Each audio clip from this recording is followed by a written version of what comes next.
एक राजा था जिसके यहां बेटा पैदा नहीं हो रहा था। उसे किसी तांत्रिक ने सलाह दी कि आप ही के राज्य में किसी छोटे बच्चे की बलि चढ़ा दीजिए, अगले 1 साल में आपके यहाँ बेटा पैदा हो जाएगा। राजा ने ऐसा ही किया।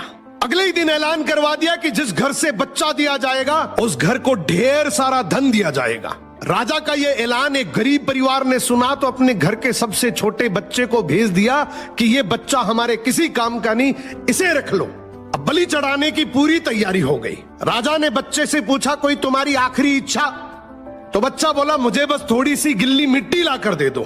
मिट्टी लाई गई तो उस बच्चे ने उस मिट्टी से छोटे छोटे 4 मकान बनाए और उसके बाद एक एक करके 3 मकानों को लात मारकर गिरा दिया, एक को रहने दिया और उसके सामने हाथ जोड़कर दुआ की और राजा को बोला, अब मेरी बलि चढ़ा दो। ये देखकर राजा को बड़ा अजीब लगा।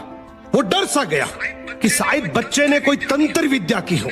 उसने बच्चे से पूछा, तूने ये क्या किया था? तो बच्चा बोला, पहला मकान गिराया जो मेरे माँ बाप का था, जिन्होंने सिर्फ पैसों के लिए मुझे बेच दिया। दूसरा मकान रिश्तेदारों का था, उन्होंने भी मेरे माँ बाप को ऐसा करने से रोका नहीं, तो उनका भी मकान गिरा दिया। तीसरा राजा जी आपका तो काम है लोगों की रक्षा करना, लेकिन आप भी अपने लालच के लिए रक्षक से भक्षक बन गए। आपने तो अपने लालच के लिए मेरी जिंदगी खत्म करने की सोच ली, तो मैंने आपका भी महल गिरा दिया।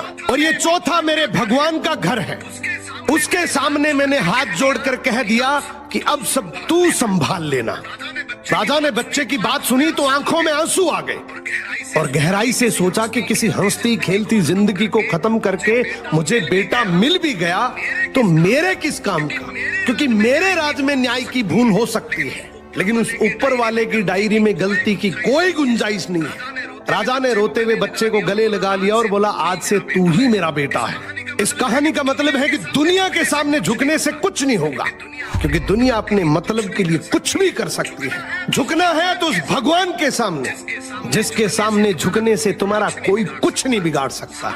समर्पण करना है तो उस परमपिता परमेश्वर को करो।